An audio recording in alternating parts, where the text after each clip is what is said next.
Infantino's FIFA fight, Arsenal's Bruno bid, Ferran Torres' Barca exit. All today. Let's dive in. Hello, guys. Infantino's FIFA presidency is on the brink. UEFA and CONCACAF are both demanding his head after a secret plan to sell off World Cup shares collapsed in chaos. Arsenal are reportedly ready to break their entire wage structure to land Vinícius Jr. from Real Madrid. Bruno Guimarães is hours away from completing a move to the Emirates, and Jose Mourinho stormed off without shaking a single hand after Real Madrid were held by Fiorentina in preseason.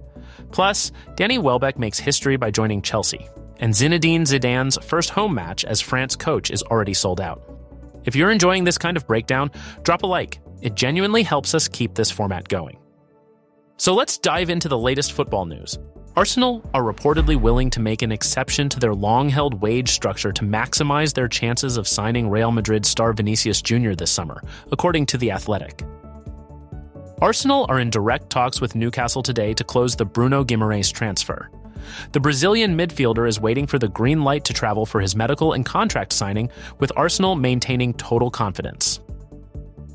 Jose Mourinho left visibly annoyed after Real Madrid were held to a 2-2 draw by Fiorentina in their preseason friendly in Austria.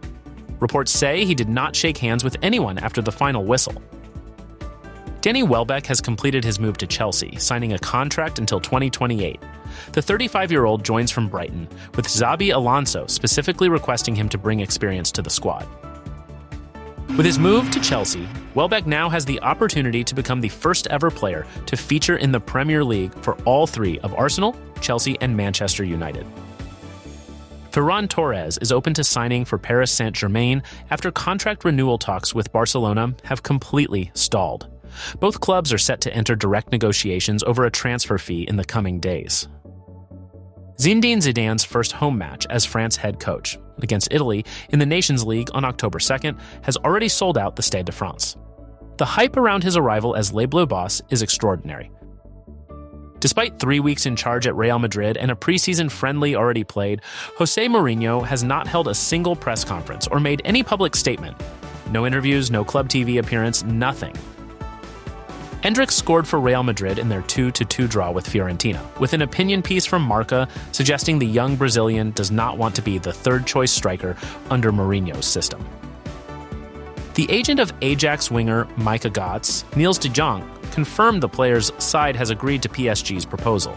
He stated Godts wants to move to Paris and is convinced the clubs will reach an agreement on the transfer fee.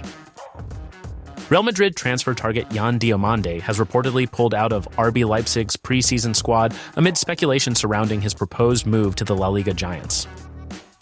Chelsea have decided to offer Brazilian forward Joao Pedro a lucrative new contract at Stamford Bridge to ward off interest from other European clubs. Federico Chiesa reportedly turned down approaches from Atletico Madrid, Roma, Napoli, Como, and Fiorentina during this transfer window. The Italian international is determined to establish himself at Liverpool this season. Peter Gulácsi has completed his transfer from RB Leipzig to Villarreal for around $1.1 million, with bonuses on top. The 36-year-old has signed a contract likely running until 2028, with Orion Nyland set to take his place in Leipzig's goal. JJ Gabriel made his first team debut for Manchester United in an unofficial preseason game, becoming the youngest player ever to do so. Manager Michael Carrick said he is happy to give young talents their chance, with the club convinced they have a gem on their hands.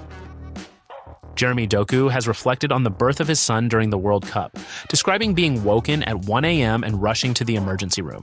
He said it was one of the scariest moments of his life, but that holding his son praise in his arms made it unforgettable. Spain's World Cup hero Mikel Merino, who scored 2 crucial late goals in the path to the final, has received a replica Lego World Cup trophy with a special dedication from a former Real Zaragoza player who was also a world champion. Gianni Infantino is facing the most serious challenge of his tenure as FIFA president. UEFA is pushing for a blanket revocation of written support from its member associations, while CONCACAF has called for a full review of the FIFA presidency. All following the collapse of a secretive plan to sell shares of the World Cup to private investors. The project, known internally as the FIFA Forward Enterprise, was abandoned after widespread opposition from across the football world. But the fallout has been severe. CONCACAF's statement was damning. They said the future of the World Cup, which they called the greatest asset in world football, had been advanced outside every established governance framework without transparency, consultation, or due process. Their words were blunt. This is a symptom of leadership that has stopped putting football first. The scale of the opposition is remarkable. UEFA, CONCACAF, the German Football Federation, and the Moroccan Football Federation have all spoken out.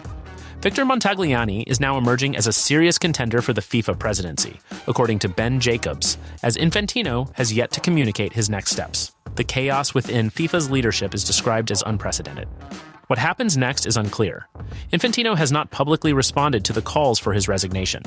If UEFA succeeds in revoking support from its 55 member associations, the arithmetic of a FIFA presidential election shifts dramatically against him. The next FIFA Congress will be the key battleground, and the clock is ticking. Arsenal are on the verge of completing one of the most significant transfers of the summer. Fabrizio Romano confirmed today that Arsenal are in direct talks with Newcastle to close the Bruno Guimarães deal, with the Brazilian midfielder waiting for the green light to travel for his medical and contract signing. Ben Jacobs reported that discussions have been advanced for some time, and a formal bid is expected once a full verbal agreement is in place, potentially a matter of hours or days. Guimarães has been one of the standout midfielders in the Premier League since joining Newcastle, and his capture would represent a major statement of intent from Arsenal. The club are described as maintaining total confidence that the deal will be completed. The timing is significant. Arsenal are also reportedly willing to break their wage structure to pursue Vinícius Jr. from Real Madrid, signaling an aggressive summer approach from the Premier League champions. Adding Guimarães to the engine room would give them the midfield platform to compete at the very highest level in the Champions League. For Newcastle, losing their captain is a significant blow. Guimarães has been the heartbeat of their midfield and a key figure in their rise under Eddie Howe. The club will now face the challenge of replacing a player who has been arguably irreplaceable. All eyes are on the formal bid, and when it lands, this one looks done. Ferran Torres looks increasingly likely to leave Barcelona this summer, with a move to Paris Saint-Germain gathering serious momentum. According to Mateo Moreto, contract renewal talks between Torres and Barcelona have completely stalled, and the contractual conditions between Torres and PSG are not an issue.